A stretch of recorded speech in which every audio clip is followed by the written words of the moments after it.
finale symfoniczne Akademii Mili Nezaris.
شاعر ډیر شوی دی، وای ما د عشق په مکتب کې دوه ټکي زده کړو،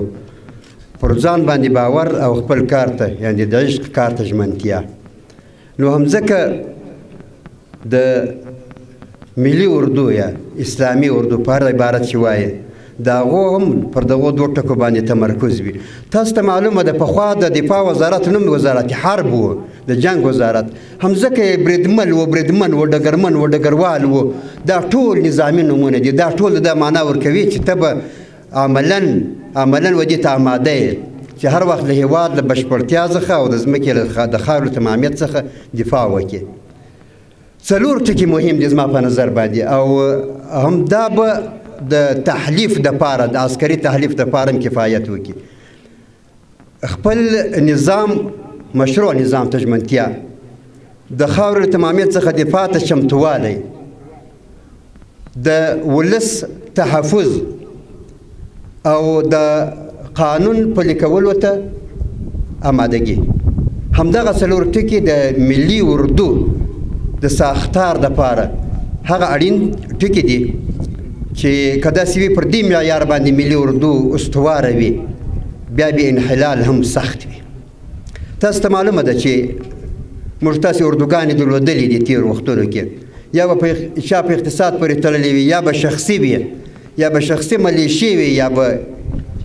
فردي د هر چا پکښې لاسونه وو. خو هغه اردو چې هغه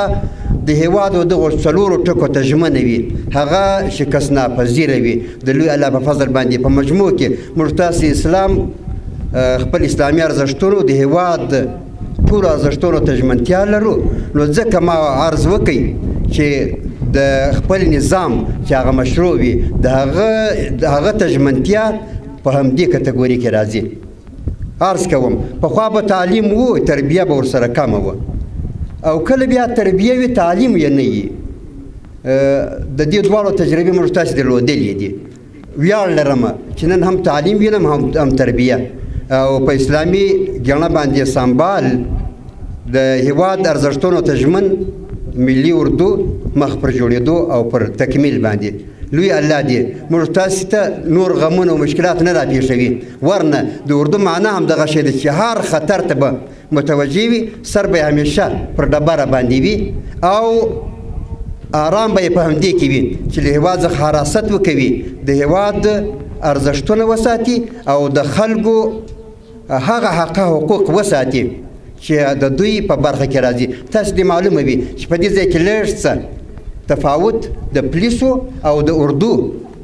مابین کې دومره شته فقط چې هغه د قانون ساتنه کوي، دغه د ارزښتونو پالنه کوي، د ارزښتونو ساتنه کوي. امید شته چې موږ تاسې به د راتلونکي دپاره انشاءالله تعالی ژمنه متعهده د خپل هېواد ګټو ته په بشپړه ژمنتیا باندې چمتو او ویاړمنه داسې اردو ولرو چې په هغې باندې به حساب وشي او د هېواد د ټولو ارزښتونو څخه به اتفاق کړی وي. واقول قولي هذا واستغفر الله لي ولكم ولسائر المسلمين. جناب رسول الله صلی الله علیه وسلم زموږ تاسې پیغمبر ده، موږ به د هغه په اسوه حسنه باندې رفتار کوو، اخلاق به هم هغه وي، رفتار به هم هغه وي، گفتار به هم هغه وي، صورت به هم هغه وي، سیرت به هم هغه وي. نو د هغه په قدم به قدم ږدو بیا به موږ کامیابي وو بیا به اسلامي نظام راځي بیا به موږ تاسې خدمت کوای سو بیا به موږ تاسې وطن ګټای سو بیا به موږ تاسې ترقي ورکوای سو نو زما دا توصیه تاسې ده چې په خپلو درسو کې په خپلو انجمنو کې په ډېر اخلاص په ډېر صداقت په ډېر ایمانداري باندې خپلو درسو ته متوجه شئ صورت او سیرت هم په نبوي لباس باندې جوړ کړئ په نبوي طرز یې جوړ کړئ دا زما یوه توصیه ده هزارو ډېر د فخر او د ویاړ ځای دی چې الله تعالی ټول افغانان پر یو میز باندې سره راټول کړه او د یو چتر او بیرغ لاندې راوستله دا کڅونی موږ د الله تعالی شکر ادا کو بیا یې هم نسو ادا کولای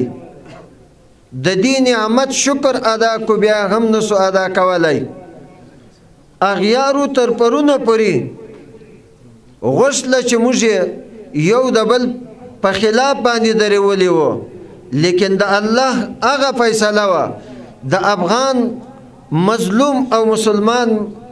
ملت او ولس هغه فیصله وه چې هغه د کفارو د فرنګیانو د امریکایانو د روسانو د غربیانو د شرکیانو هغه د سیسې د خاورې سره خاورې کړې الحمدلله ثم الحمدلله نن ټول افغانستان او د افغانستان جغرافیه د یو قمندان او د یو امیر لاندې رااله نو عزیزانو دا د فخر او د ویاړ ځای دی دا که موږ څونه الله ته پر سجده باندې پریوزو بیا هم د الله هغه د دغه نعمت شکر نسو ادا کولی زموږ مشران الحمدلله ډیر په خپل مسلمان ملت باندې پر خپل ولس باندې ډیر مهربان دي او ډیر دلسوز دي هغه د دوی د مهرباني او دلسوزۍ دا نتیجه ده چې الحمدلله ستاسې تعلیم و تربیت او خصوصا د ملي دفاع وزارت و سرښندونکو ځوانانو ته خاص توجه ورکړه